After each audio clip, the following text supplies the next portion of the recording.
Hello and welcome to another episode of Gray Matters. It is week 5 of committee weeks, and we are fortunate to be joined here today by Dr. Dorcas Wilcox, the CEO of Miami Bridge Youth and Family Services. Dr. Wilcox, welcome. Thank you. Could you please just kind of tell us a little bit about the Miami Bridge? Thank you. So, Joseph, the Miami Bridge is the haven of hope for youth in our community that are going through abuse, abandonment, neglect. We have 2 homes that are emergency shelters that house children between the ages of 10 and 17. And we also have counselors that go into the home to work with children and families in the homes. To date, we have served thousands of youth, and each year we house between 800 and 900 youth in our shelters and in our community programs. That's amazing. Yeah, and Gray Robinson has been fortunate to be involved with the Miami Bridge in a volunteer and sponsorship capacity for several years. And we're very fortunate to advocate on their legislative and budgetary priorities this year in Tallahassee. We spent most of the day having a bunch of meetings with great legislators, and really kudos to the Miami-Dade legislative delegation, who has been very cognizant and very welcoming and understanding and helpful with the Miami Bridge's budgetary needs. We are specifically advocating for funding of a host homes pilot program for homeless youth. Dr. Wilcox, maybe you could explain a little bit more about the concept. It'll be the first one here in Florida that we know of. Absolutely.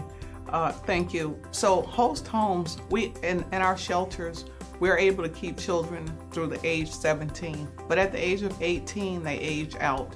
And what we find is that so often they just have no place to go when they age out.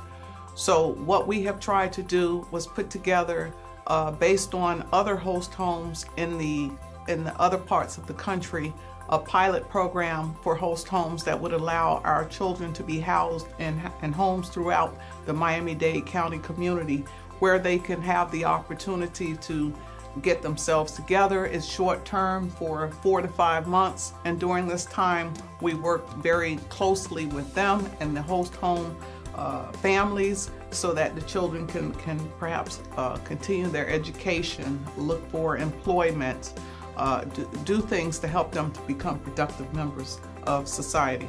So this is what we're hoping to be able to finance, so that we can catch those children who are aging out, so that they don't get caught up in the juvenile justice system or the adult system, or just on the street dealing with issues. And obviously the altruistic reason, the holistic reason of helping these folks that are really in dire need and have had harmful upbringings, but also there is an economic interest in making this investment on the front end, so that these individuals don't become a burden for the criminal justice and public health budgets of the state of Florida. We're honored to represent you, and it's very fulfilling to advocate on your behalf.